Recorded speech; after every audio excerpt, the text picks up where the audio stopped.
ꯃꯩꯇꯩꯒꯤ ꯄꯥꯎꯔꯧꯗ ꯀꯤꯔꯤꯡꯒꯤ ꯂꯝꯂꯧ ꯍꯥꯏꯕꯗꯨꯃꯛ ꯊꯣꯛꯂꯦ꯫ ꯊꯤꯟꯕꯅ ꯑꯃꯗ ꯆꯠꯄꯅ ꯑꯃꯗ ꯇꯧꯗꯨꯅ ꯂꯧꯅꯝ ꯀꯌꯥꯒꯤ ꯂꯥꯡ ꯄꯨꯊꯣꯛꯇꯨꯅ ꯃꯩꯇꯩ ꯊꯨꯝꯍꯠꯀꯗꯕꯒꯤ ꯃꯤꯁꯇꯔ ꯀ꯭ꯋꯤꯟꯇꯟꯅ ꯃꯊꯪ ꯃꯊꯪ ꯍꯣꯠꯅꯔꯛꯄ ꯑꯩꯈꯣꯏꯅ ꯎꯔꯦ꯫ ꯄ꯭ꯔꯤꯊꯤꯕꯤ ꯇꯪꯈꯥꯏ ꯑꯃꯗꯒꯤ ꯍꯦꯟꯅ ꯃꯈꯣꯏꯒꯤ ꯂꯩꯕꯥꯛ ꯑꯣꯏꯔꯤꯕ ꯃꯇꯝ ꯑꯗꯨꯗ ꯅꯥꯏꯇꯣꯝ ꯆꯦꯟꯕꯒꯨꯝ ꯄꯥꯜꯂꯕ ꯑꯪꯒ꯭ꯔꯦꯖꯅ ꯄꯤꯛꯂꯕ ꯃꯅꯤꯄꯨꯔ ꯆꯤꯛꯅ ꯃꯇꯣꯝꯇ ꯄꯥꯟꯖꯕ ꯂꯩꯕꯥꯛ ꯃꯆꯥ ꯑꯁꯤꯃ ꯂꯥꯈꯠꯀꯗꯕꯒꯤ ꯍꯣꯠꯅꯕꯗ ꯂꯧꯅꯝ ꯀꯣꯛꯊꯣꯡ ꯍꯨꯟꯖꯤꯜꯂꯛꯄ ꯈꯜꯂꯨꯔꯕꯗꯤ ꯑꯉꯛꯄꯅꯤ꯫ ꯃꯅꯤꯄꯨꯔꯅ ꯃꯈꯣꯏꯒꯤ ꯃꯈꯥ ꯄꯣꯟꯕ ꯂꯝ ꯑꯃ ꯑꯣꯏꯔꯝꯂꯕꯗꯤ ꯑꯁꯨꯛ ꯌꯥꯝꯕ ꯂꯧꯅꯝꯒꯤ ꯂꯥꯡ ꯊꯥꯛꯂꯤꯕꯒꯤ ꯃꯔꯝ ꯀꯔꯤꯅꯣ? ꯃꯈꯣꯏꯒꯤ ꯃꯈꯥ ꯄꯣꯟꯕ ꯅꯤꯡꯊꯧ ꯑꯃꯅ ꯃꯈꯣꯏꯕꯨ ꯎꯁꯤꯠꯇꯗꯨꯅ ꯂꯥꯟ ꯍꯧꯗꯨꯅ ꯇꯥꯟꯊꯣꯛꯂꯒ ꯃꯅꯤꯄꯨꯔꯗ ꯂꯧꯅꯝ ꯃꯌꯥꯝ ꯄꯨꯔꯛꯇ꯭ꯔꯕꯁꯨ ꯇꯧꯕ ꯌꯥꯔꯣꯏ ꯍꯥꯏꯅ ꯑꯌꯥꯛꯄ ꯋꯥꯍꯩꯒꯤ ꯆꯤꯊꯤ ꯊꯥꯔꯛꯇꯨꯅ ꯂꯥꯂꯤ ꯅꯤꯡꯕ ꯀꯥꯡꯕꯨꯕꯨ ꯀꯧꯗꯨꯅ ꯇꯧꯒꯗꯕ ꯇꯧꯔꯒ ꯂꯣꯏꯔꯦ꯫ ꯌꯥꯗ꯭ꯔꯒꯅ ꯐꯣꯡꯅ ꯈꯨꯠꯂꯥꯏ ꯄꯥꯏꯗꯨꯅ ꯂꯥꯛꯂꯒ ꯃꯇꯤꯛ ꯆꯥꯏ ꯅꯤꯡꯕ ꯗꯟꯗꯤ ꯇꯧꯔꯒ ꯁꯨꯔꯆꯟꯗ꯭ꯔꯕꯨ ꯑꯃꯨꯛ ꯍꯟꯅ ꯅꯤꯡꯊꯧ ꯑꯣꯏꯍꯜꯂꯒ ꯂꯣꯏꯁꯤꯟꯕ ꯌꯥꯕꯅꯤ꯫ ꯃꯈꯥ ꯄꯣꯟꯕꯒꯤ ꯋꯥꯐꯝꯂꯣꯝꯗ ꯆꯠꯊꯔꯕꯗꯤ ꯃꯈꯣꯏꯅ ꯂꯥꯜꯂꯒꯅꯤ ꯈꯪꯗꯨꯅ ꯃꯇꯧ ꯂꯥꯜꯍꯜꯂꯒ ꯑꯇꯣꯞꯄ ꯎꯄꯥꯏꯅ ꯊꯕꯛ ꯄꯥꯡꯊꯣꯛꯀꯦ ꯂꯥꯛꯅꯕ ꯅꯠꯇꯅ ꯀꯔꯤ ꯑꯣꯏꯒꯅꯤ? ꯁꯨꯔꯆꯟꯗ꯭ꯔꯕꯨ ꯅꯤꯡꯊꯧ ꯑꯣꯏꯍꯟꯒꯦ ꯍꯥꯏꯗꯨꯅ ꯃꯍꯥꯛꯀꯤ ꯃꯤꯆꯪ ꯑꯣꯏꯗꯨꯅ ꯂꯥꯛꯄꯁꯨ ꯅꯠꯇꯦ꯫ ꯀꯨꯂꯆꯟꯗ꯭ꯔꯕꯨ ꯅꯤꯡꯊꯧ ꯑꯣꯏꯍꯜꯂꯣꯏ ꯍꯥꯏꯗꯨꯅ ꯂꯥꯛꯄꯁꯨ ꯅꯠꯇꯦ꯫ ꯃꯈꯣꯏꯗ ꯃꯈꯣꯏꯒꯤ ꯏꯖꯠꯇ ꯑꯃꯁꯨꯡ ꯚꯥꯔꯠꯇ ꯈꯨꯔꯧ ꯑꯣꯏꯔꯕ ꯌꯥꯏ ꯈꯟꯕ ꯇꯤꯀꯦꯟꯗ꯭ꯔꯖꯤꯠꯄꯨ ꯂꯧꯊꯣꯛꯀꯦ ꯂꯥꯛꯄꯅꯤ꯫ ꯃꯈꯣꯏꯅ ꯍꯟꯗꯛ ꯃꯅꯤꯄꯨꯔꯗ ꯂꯥꯛꯄꯁꯤ ꯀꯅꯥꯒꯤ ꯃꯤꯆꯪ ꯑꯣꯏꯗꯨꯅ ꯀꯅꯥꯕꯨ ꯗꯟꯗꯤ ꯄꯤꯒꯦ ꯂꯥꯛꯄꯅꯣ? ꯇꯤꯀꯦꯟꯗ꯭ꯔꯖꯤꯠꯅ ꯂꯥꯜꯂꯕꯗꯤ ꯀꯨꯂꯆꯟꯗ꯭ꯔꯅ ꯅꯤꯡꯊꯧ ꯑꯣꯏꯕꯁꯨ ꯂꯥꯜꯂꯦ꯫ ꯑꯔꯥꯟꯕ ꯑꯃꯠꯇ ꯆꯨꯝꯊꯣꯛꯄ ꯂꯥꯛꯄꯒꯤ ꯋꯥꯐꯝ ꯅꯠꯇꯦ꯫ ꯃꯈꯣꯏꯗ ꯑꯣꯏꯖꯒꯗꯕ ꯊꯤꯕ ꯂꯥꯛꯄꯅꯤ꯫ ꯑꯄꯤꯛꯄ ꯂꯩꯕꯥꯛꯅꯤ ꯍꯥꯏꯗꯨꯅ ꯎꯁꯤꯠ ꯊꯑꯣꯏꯗꯕꯅꯤ꯫ ꯃꯤꯒꯤ ꯂꯩꯕꯥꯛꯇ ꯅꯤꯡꯊꯧ ꯑꯣꯏꯖꯕ ꯃꯈꯣꯏꯅ ꯌꯥꯕ ꯌꯥꯗꯕꯒꯤ ꯋꯥ ꯀꯔꯤꯁꯨ ꯂꯩꯇꯦ꯫ ꯌꯥꯅꯤꯡꯗ꯭ꯔꯒ ꯃꯔꯤ ꯀꯛꯊꯠꯂꯒ ꯂꯣꯏꯔꯦ꯫ ꯑꯪꯒ꯭ꯔꯦꯖꯁꯤꯡ ꯑꯁꯤꯅ ꯃꯅꯤꯄꯨꯔ ꯃꯆꯥꯒꯤ ꯑꯃꯁꯨꯡ ꯃꯅꯤꯄꯨꯔꯒꯤ ꯃꯈꯣꯏꯅ ꯑꯣꯏꯔꯤꯕ ꯐꯤꯚꯝ ꯑꯁꯤꯗ ꯃꯈꯣꯏ ꯃꯁꯥꯃꯛꯄꯨ ꯊꯝꯗꯨꯅ ꯌꯦꯡꯕꯒꯤ ꯋꯥꯈꯜ ꯂꯩꯔꯝꯂꯕꯗꯤ ꯃꯅꯤꯡ ꯃꯈꯥ ꯇꯝꯂꯤꯕ ꯂꯩꯕꯥꯛ ꯑꯁꯤꯗ ꯂꯥꯛꯂꯒ ꯂꯩꯕꯥꯛ ꯑꯁꯤꯒꯤ ꯃꯔꯨ ꯑꯣꯏꯔꯤꯕ ꯃꯤꯕꯨ ꯐꯥꯗꯨꯅ ꯄꯨꯔꯒ ꯃꯈꯣꯏꯅ ꯇꯧꯅꯤꯡꯕ ꯆꯩꯔꯥꯛ ꯄꯤꯗꯨꯅ ꯑꯋꯥꯐꯝꯗ ꯇꯥꯍꯟꯒꯅꯤ ꯈꯟꯕꯁꯤꯃꯛ इखन खनबा ngamlamloidabani Chief Commissioner na Bengal na lan lepla si hairakpa Jobaras na tarabada lan leple lan leplaba matungda lebak na haire Kameson saheb na darbar tausi hairabadi Lukramba lalup chingba nahak na Kameson sahebu oklu asumna Bangalore chathanki haibadi oiriba chathare iba mawong asigi makha karam chathaba Angrez na pami bage khananing labadi khana silaw haiduna Chief Commissioner bu kauba lalup chingba sibu thare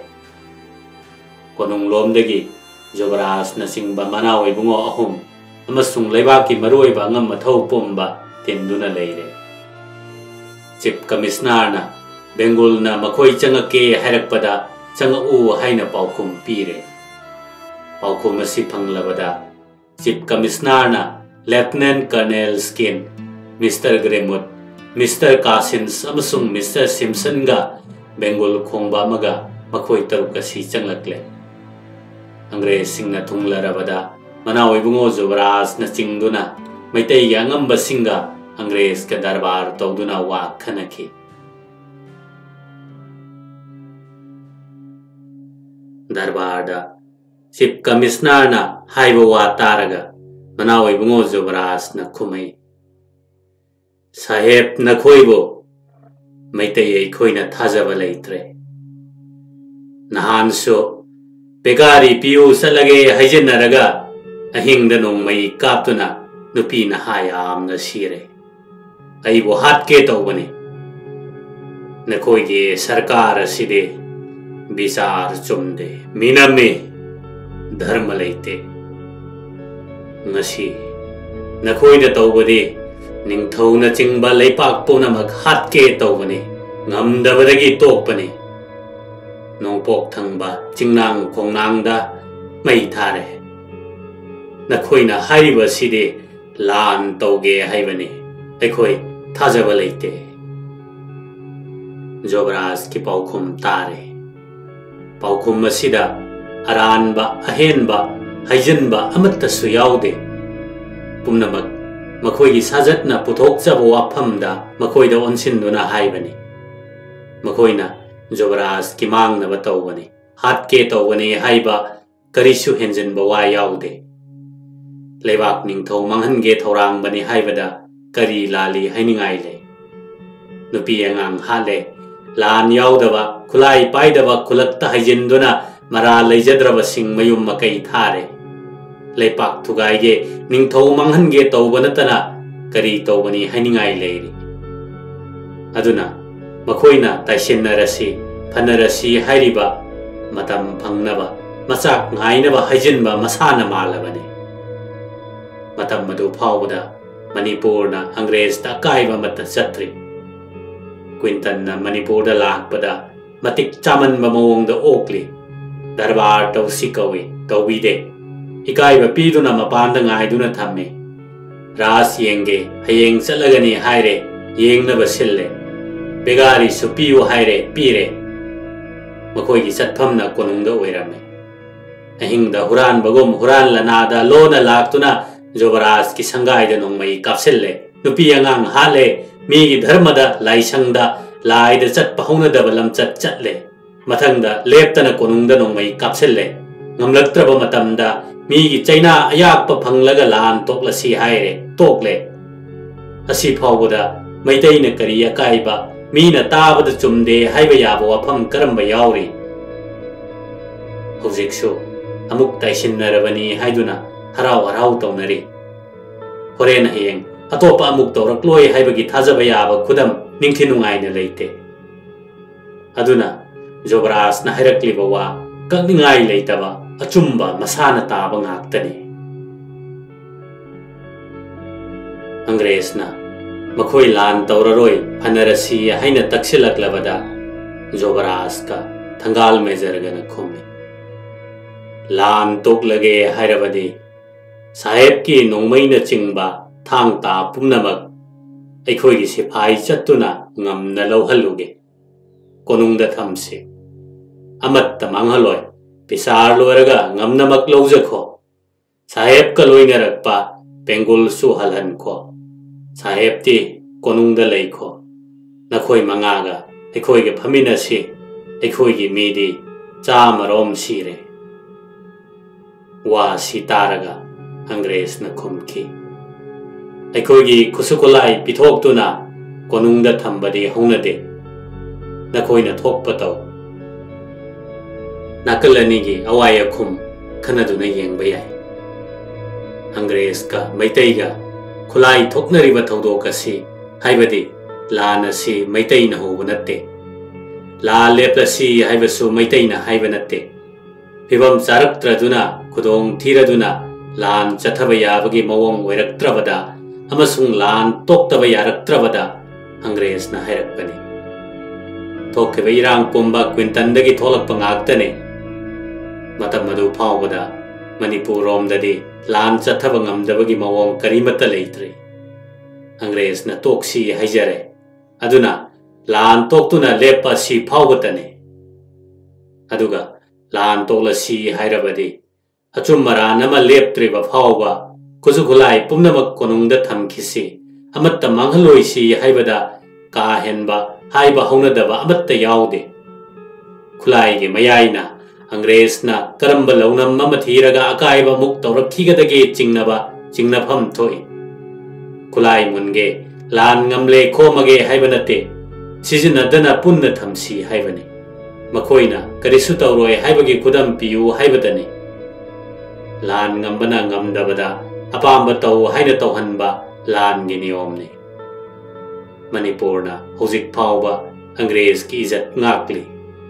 political agent na so Maharaj Surchandrana mahakida chenselakpada Maharaj ki mina pairakpa kusugulai loina baklausen ke masa ngakna bagidamak ꯀꯔꯤꯒꯨꯝꯕ ꯇꯥꯟꯅꯔꯛꯄ ꯊꯣꯛꯂꯕꯁꯨ ꯉꯥꯏꯍꯥꯛ ꯁꯤꯖꯤꯟꯅꯅꯕꯒꯤ ꯃꯆꯥꯛ ꯐꯥꯎꯕ ꯂꯩꯍꯟꯈꯤꯗꯦ꯫ ꯑꯪꯒ꯭ꯔꯦꯖꯀꯤ ꯃꯇꯧꯒꯨꯝꯅ ꯃꯔꯨꯞ ꯁꯔꯀꯥꯔ ꯑꯃꯕꯨ ꯊꯧꯁꯥꯔꯝꯗ꯭ꯔꯕꯗꯤ ꯑꯃꯁꯨꯡ ꯂꯩꯕꯥꯛ ꯑꯃꯒꯒꯤ ꯃꯔꯛꯇ ꯂꯩꯅꯕ ꯃꯔꯤ ꯅꯤꯌꯣꯝ ꯊꯨꯒꯥꯏꯔꯝꯂꯕꯗꯤ ꯃꯩꯇꯩꯅ ꯔꯦꯁꯤꯗꯦꯟꯁꯤ ꯇꯥꯅ ꯇꯥꯟꯁꯤꯜꯂꯛꯄ ꯌꯥꯕꯅꯤ꯫ ꯃꯈꯣꯏꯗ ꯊꯣꯛꯂꯔꯕꯇꯗ ꯌꯥꯅꯤꯡꯈꯤꯗꯦ꯫ ꯖꯣꯕꯔꯥꯖꯀ ꯖꯦꯅꯔꯦꯜꯒꯅ ꯍꯥꯏꯔꯤꯕ ꯃꯔꯣꯜ ꯑꯁꯤꯒꯤ ꯑꯔꯣꯏꯕ ꯁꯔꯨꯛ ꯑꯁꯤ ꯌꯥꯝꯅ ꯑꯔꯊ ꯂꯩ꯫ ꯕꯦꯡꯒꯨꯜ ꯈꯣꯡꯕ ꯑꯃ ꯌꯥꯎꯔꯛꯂꯤꯕ ꯑꯁꯤ ꯀꯔꯤꯒꯨꯝꯕ ꯃꯈꯣꯏꯗ ꯑꯀꯥꯏꯕ ꯂꯥꯛꯂꯒ ꯈꯨꯗꯛ ꯑꯗꯨꯃꯛꯇꯗ ꯄꯥꯎ ꯄꯤꯅꯕꯅꯤ꯫ ꯃꯥꯕꯨ ꯍꯜꯍꯟꯈ꯭ꯔꯣ ꯍꯥꯏꯕꯗꯤ ꯃꯈꯣꯏꯒꯤ ꯃꯥꯡꯅꯕ ꯀꯔꯤꯁꯨ ꯇꯧꯔꯣꯏ ꯍꯥꯏꯕꯅꯤ꯫ ꯇꯧꯒꯦ ꯅꯤꯡꯂꯕꯗꯤ ꯕꯦꯡꯒꯨꯜ ꯈꯣꯡꯕ ꯍꯥꯠꯇꯣꯛꯂꯒ ꯂꯣꯏꯔꯦ꯫ ꯑꯗꯨꯒ ꯑꯪꯒ꯭ꯔꯦꯖꯁꯤꯡꯕꯨ ꯀꯣꯅꯨꯡꯗ ꯂꯩꯈꯣ, ꯑꯩꯈꯣꯏꯒ ꯐꯝꯃꯤꯟꯅꯁꯤ ꯍꯥꯏꯕꯗꯤ ꯁꯪꯒꯤ ꯃꯄꯥꯟꯗ ꯊꯣꯛꯀꯅꯨ, ꯑꯩꯈꯣꯏꯅ ꯅꯈꯣꯏꯕꯨ ꯉꯥꯛꯀꯅꯤ, ꯀꯔꯤꯁꯨ ꯊꯣꯛꯂꯣꯏ,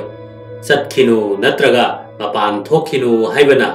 ꯃꯩꯇꯩ ꯂꯥꯟꯃꯤ ꯑꯃꯁꯨꯡ ꯄ꯭ꯔꯖꯥ ꯃꯔꯥꯡ ꯍꯧꯔꯦ ꯃꯈꯣꯏꯒꯤ ꯁꯥꯎꯕ ꯈꯔ ꯅꯦꯝꯈꯤꯁꯅꯨ ꯇꯥꯛꯄꯅꯤ꯫ ꯃꯔꯝꯗꯤ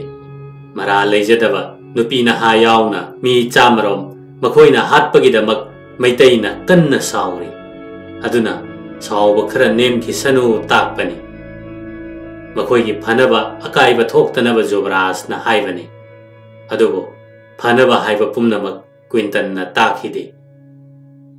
ꯈꯨꯠꯂꯥꯏ ꯄꯤꯊꯣꯛꯄ ꯉꯝꯃꯣꯏ, ꯅꯈꯣꯏꯅ ꯊꯣꯛꯄ ꯇꯧ ꯍꯥꯏꯅ ꯑꯪꯒ꯭ꯔꯦꯖꯅ ꯃꯉꯛ ꯀꯟꯕꯒꯤ ꯃꯔꯝ ꯅꯤꯡꯊꯤꯅ ꯂꯩ꯫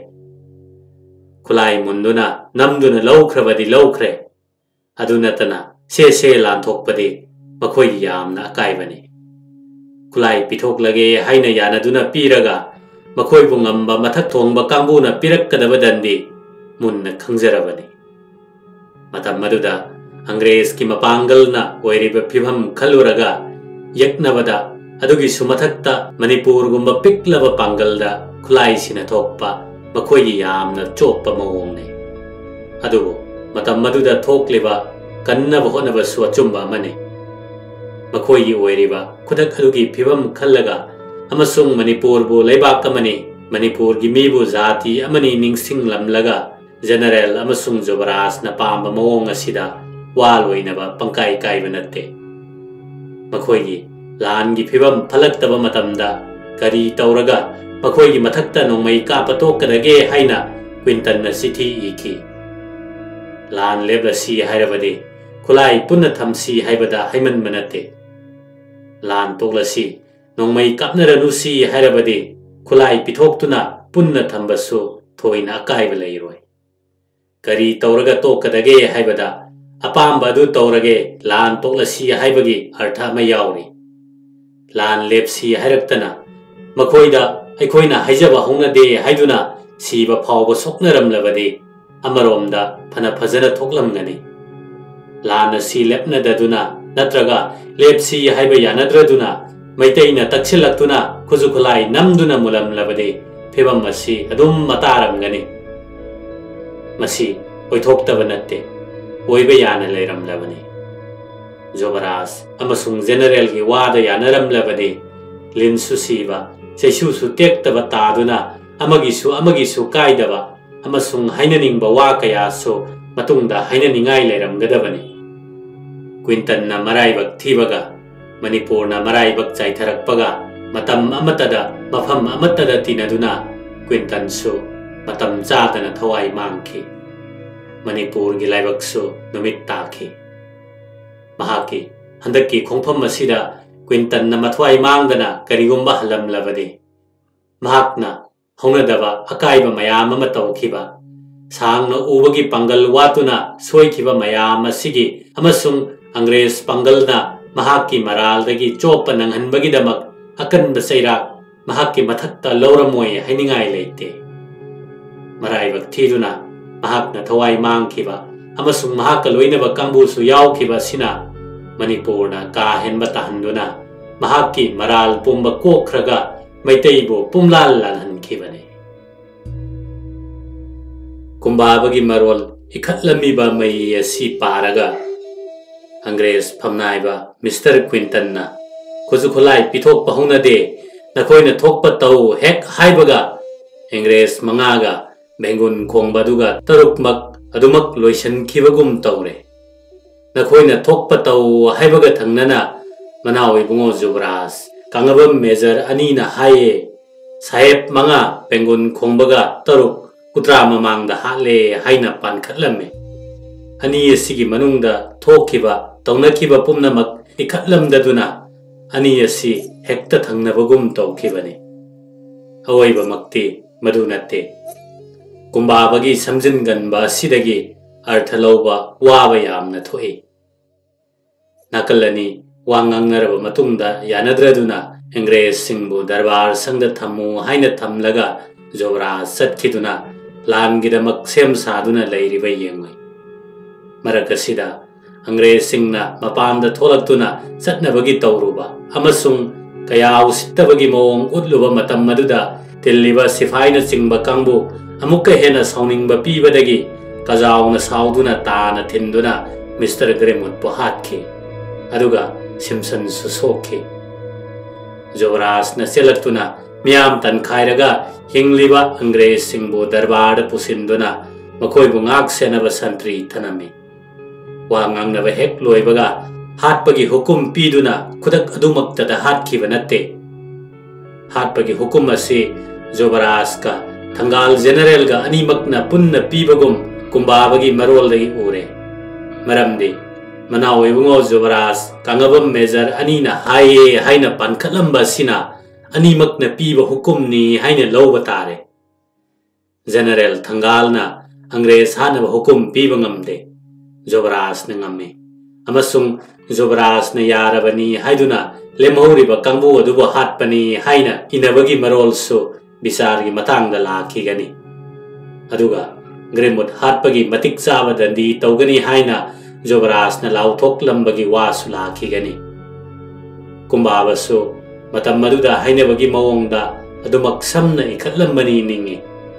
अंग्रेज सिंहबु हाटपगी वादे बिसारगी मतांगदा कुपना नैनगे मखोइना सिरगा चथरकपा थौदोक हाना येंखिसि अंग्रेज सिंहदा अयौबिदा सासी कुत्रा ममांगदा थोखरबा मतुंगदा माइबा पंडित सिंहदा सिनदुना हौनबी पुंबा तौखि अयौबिदा सासीगिदमक अंग्रेजदा थोहलमदबना फबने फादुना थमलबा मीगुमना लैरिबा अंग्रेज सिंहदा असि यौबा साजत मैतैना चतखिबा असि मतिक चाइ निंगदे अंग्रेज की मरम चत्ता ngakpinigai leite khalabaso leibak ningthaugi mawa yauna अंग्रेज असौब सिंहदा हाइबदि भारत सरकार दा ताक्तुना मतिक चाना थेंगाइना दुना मखा ताबा थबक चथरमलबदे माइकै अनिमक्की कायरमोइ निंगे जोबराज की वाखल दे महाराज तहंगलगा मखा ताबा चथबा पामने अदुबो लेपाक मिया मरक्ता तुंगी वाखल याउदबा फै फते खंगदबा चरांगनबा मवोंगदा तोंखिबा अंगंबा सिंह याउदुना थौदोकसी थोकनबा लाकनखि नत्रगा अमना अमगी पुकनिंग खंगबदा भाप तानदबदगी थबक ओइना चथखि रेजिडेंसी दा लेहोबा अंग्रेज नुपी नुपा मखोई लानमी सिंहना मिस्टर क्विंटन ना कुइना थोरक्त्रबदा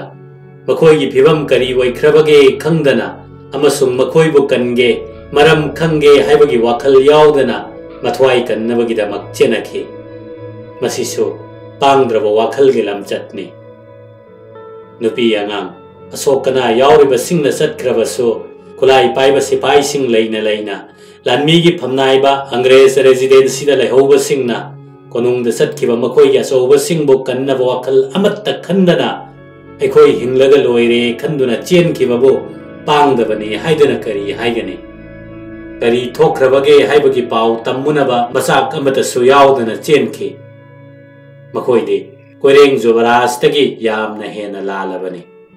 जोबराजता पीखिबा दंदे मखोइदसु मतिक चाबा ओइना पिफम थोकपने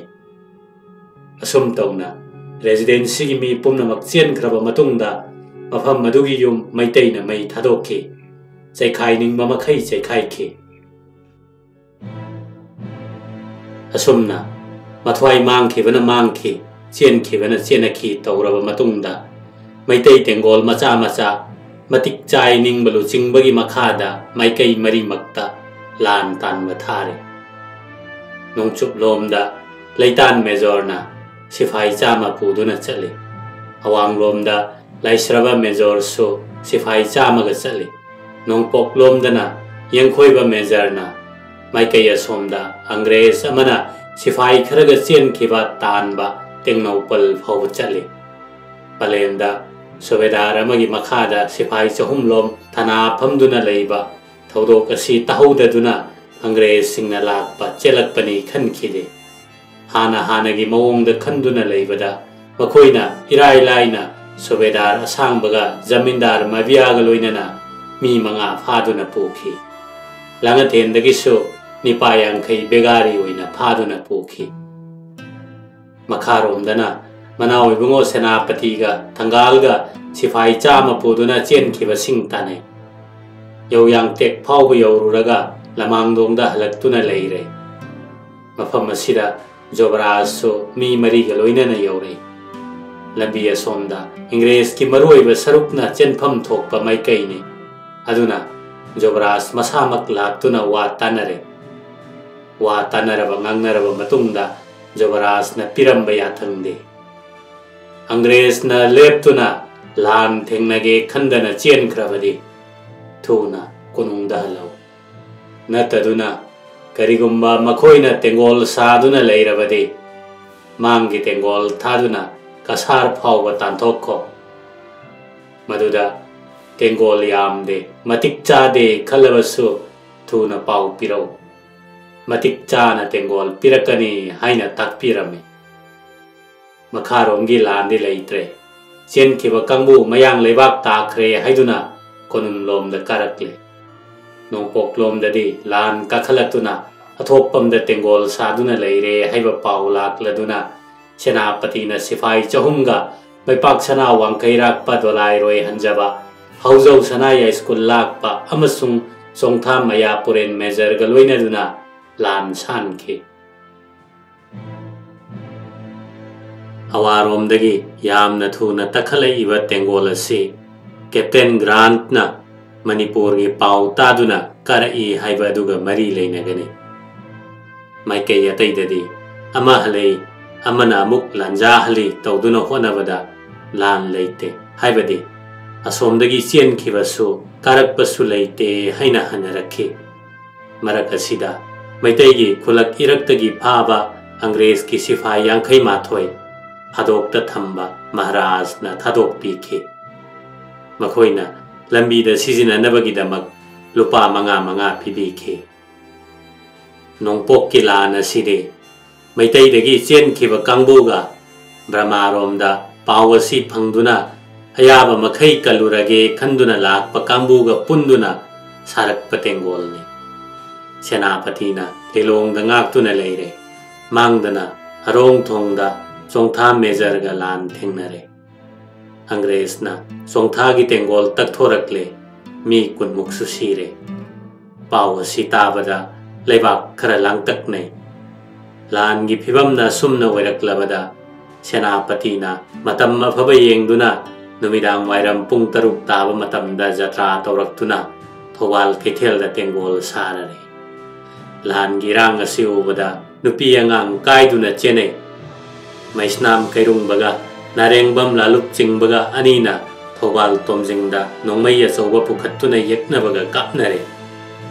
अंग्रेज की मरु हेंदोक्तुना लालुप चिंगबा बेंगुल खोंगबा अमगा पाले मखोय अनिमक खरा सोई सीबदी सीदे सनख्याय स्कूल लाकपना कैथेलगी मखा थंगबदा तेंगोल अमा पुदुना लेइरे लाना असुमना चिंगनदुना लेइरबा मतम मसिदा सेनापतिना लान ngaक्लिबा ngam मथौ सिंगा खनदुना अंग्रेज पु हनख्रो हाइदुना बेंगोलना हाइखि मखोइना Meitei ngami ngamde khangdana मखोइदी हनगदब नते Meitei दुम हनख्रो हाइना खुमै असुम हाइना हाइना अथोकपमगी युम तुमना मै थारकले लान गी लेनरिबा मवोंग अदुदा अंग्रेजना तक्सनबसु ngamda मैतैना तकथोकपसु यादा लेनरमे या स्कूल लाकपना नोंगालबदा तुरेल लांथोखेदुना तोमजिंगी मखारोमदा वाइखोमगी इंखोलदा तेंगोल सेमले अंग्रेजना सगोल सेमगी इंखोलदा साखरे लाना चंगसिनबा यादना सुम लेनरी लांजाबा कंबोदी इतत तत्तना कापने लानगी फिवमना मुक्नदुना सिफाई ngaknabagi mawongda leinaba sida pelaktaduna lan changlage haina masa masana songthorakpa maitei sifai yankhai thuptuna leiriba angres lanmi mathakta landare masina sho angres tengol thugaibe yadre piral haiduna piral gi marolna nakhoi hankhro haiduna haine makoine yadre telegram gi babu thaduna angres lanmi gi makok chingbada makoibu marai pakta hankhro asom gi su hallage maike yani asi kapna duna kanaba leite haiheloi angres na maitei gi mathau karisu leite makoidi hange lakpa natte haina paukhum phanglabada senapati na mayam ga amuk khanabada makoina hallu yadrabanina tangdang ba ma khangdaba yadre aduna maitei gi lan changlasi haina lepnaki lamtagi kun mangani panba thangja numit ta khanaraga kun tarukni panba nongmaijing numit ki numit yungba matung pung manga tawada angres ki mathakta maitei na lan tare maitei lan mina makoi bu pumkoi koisin duna nongmai kapsin bada angres ta sokhan ba amadi makoi ba thugai ba ngamdre makoi di ingkhola chawba duda kom taura duna lei khibana makoi na kapak pada di maitei da sokpa maitei na kapadana makoi de yohan ba yadre phibam aduda makha ta na amuk lepna bana makoi da nongmai kapsin bada kanadrabanina thang paiduna yanarasi haina lepnare matang sigilan adubo aikhoina khongjom parvata bada sanakhya ya school lakpagi lan haina tabaduni nongmai gi lan kanadrabada thang gi lan changlasi haina lepnarabada ya school lakpana lan changge chongthorakle majai bungo sana halso pabungi thogal ingani chongthorakle hokhiba maitai ningthau kayagi thaunagi wari ningsingsi yeknabana koiraba leibak macha sigi matik chaba thauba ngamba singi choktaba naidraba pambomgi pangal kauganusi ngarang tagi pong pong sariba garbani waski Bhaigachandragi Gambir Singhi Narasimhagi Namthek Payadraba Thaunagi Temtheng Ina Mahaki Singli Kuding the Horak Pagum Tatana Selebaya School Lakpa Mahakuma Mazai Bungoga Lanpam Masigi Mang Taduna Leplaga Shivana Chopadagi Chamarak Hena Pai Kanba Mapa Mapugi Igi Mamal Kangba Maitaya Toba Masana Change Song Tok Narakle Kusu Thanglen Kudum Jet na Paiduna Nongsa Kolau Lauduna Yeknaba Angres Tamna Chongsen Kre Nongmai na Sangbaya Drabalan Aduda Thang Dahiba Maitaina Thangi Kadam Tauduna Thangi Kongpam Neptuna Charam Naraba Nongsagum Apang Bayan Tagadabagi Paisen Ki Matik Chavani Pana Lanjing Kre Matik Chavani Passing na Tungin Kre Asaba Maiton na Net Pagum Sungoi thada konduna thanglen khudum chet na paiduna luna tamlak pathangi thangyan na yakna bada pigadabagi sanakhya ya school lakpa hanna yanglamdana athoba singaleng sin kre numit yungba matung pung ahum taba matamda lan yana ba hokiduna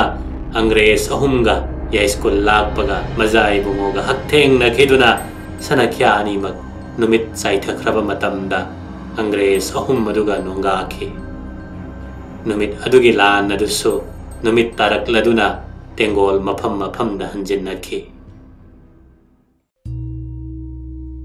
ayuk nongalak pada angres lanmi leiramdre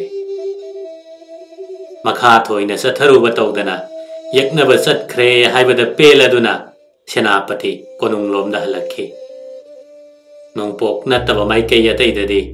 hojik phawba lan thingnadri chen khibasu thingnade Kasu Karaktri Hojik Maru Wariba Nongpok Asom Dadi Tengnaraba Kapnaraba Yanaraba Pibam Maduda Ayuk Mikap Tholak Pada Yaknaba Lairamdre Haiduna Tagok Hangalakpa Lalong Aphavani Hainingde Lan Tanbagi Wapam Natre Lan Unaruba Waina Tokle Angres Lan Mina Sien Kiba Kanghodra Sano Sien Krasano Kanglaklaba Matamda Kadom the Satkre Kadai Yokre karamba mafamda thupchinduna kari tawgadabagi laknaribano haibana chingba munna khangnaba hotnafam thoi natrabadi khanghaudana mangda thalamlabadi lan tanba chatpra haibabu lan muttuna tokpa yaribani chen khiba yeknababu pothafam khanghandana matungda amuk tingkhang oirakpa yadanaba mamu yaithekpham thoi adu natrabanina yeknabana sor honaba matam pire tungi tanja ngaiduna mapung phanaba sinba matam phangle mapung phaba ngaiba yare amaromda hairagana yeknabaga mayokna duna inak nakna leiminaraga ahing lona chatkhiba khanghodabagi mawongna takpadi lana si gyan tana soknaba mande lana haktheng nadringai mamangdadi lanjaba kangbu singdi itat tatana kapnai haina thengnai haktheng naraba maruiba misak sinaraklaba matamdadi lanjaba leikhirabagum taure mingak santri mangkhibagum ure Angresna sien khiba oiramdaduna ahingda maitai lanmi gi mathakta phujillakpa oiramlabadi lan loiraga nungaina tumduna leiba aremba lanmi bo hatkibagi mawong taningaini Angresna wakhala somda khankhidaba maitai gi laibak phabani amuksu yengsi lan gi lalong heiba henba Angresna komda leiduna maitai na honaba pumba changba yadrabada thangi landa lepnaduna ya school lakpana chingba matam chadana kaina khibani akokpada maitai na thengnaningba chekshandabadagi unaningba mafamda unahodre chatkre haiba phawba khanghodre akokpada thengna horabadi maitai gi nongmai khokap masak khangnaramba yamani maitai na khut chumbagi maramda Mrs. Gremut ki sakhile Thawan gilana sida lakpa Angres lanmi Captain Grant na Manipur gi pau tabada sifai yankai puduna kakhalak palani haina Mrs. Gremut na irami Manipur dagi kaboromda saheb amana chingduna sifai yankai mukna chien khiye haina kumbabada iriba siga lang thawanda khare lemhoriba sifai puduna Captain Grant na singduna lakpa oigani thaje makhoi kharatana maitai pose amabu irai laina thingduna thamba amasung ngakthokpagi wa natte lan tanboina chatpa sidi mi chama amasung samadagi taba khutpuduna chatpa ngaktani Manipur dagi nongpok lomda sien khiba kangbu asi tengnopal phawa yenkhoi bana tanaroi sien khiba kangbu asiga unaraga Grant na punsinduna amuk kakhalakpani makhoina Thawal yorakle haiba pau thunglabaga sifai chahum puduna senapati na angamba singa Thawal da salai ayamba sarukna senapati ga lilongda pal saduna leihoraga manglan mi thakibaga arong thongda chongtha mezarga kapnabada makhoina taksillaktuna ningi tengol kakhalaklaga Thawal mathakta hariba lana si thengnabani maiteina lanmi masing panghen henba lingba natte mafam asida maruina nainingba wafamni kumbabadadi saheb ahumga sanakhya ya school lakpa amasung mazai bungoga siminai haina tharami Angres ki nakalda ibadadi Angres ki lanmi thamnaiba amatta si haibagi wa yaude Angres ka kuina samnaraklaba maitaina nungthil pobopta saheb angobaga sifai amubaga khenaba khangba ngamoi haiba sisu Thajaba watpa amani uraga haiduna iba kumbababu pumlan lali haibasu karamna haigani Angres na phongdokhidaba ama maitaina sifai angaubabu saheb ni haina lauramba ama ani sigi manungda ama oiba yai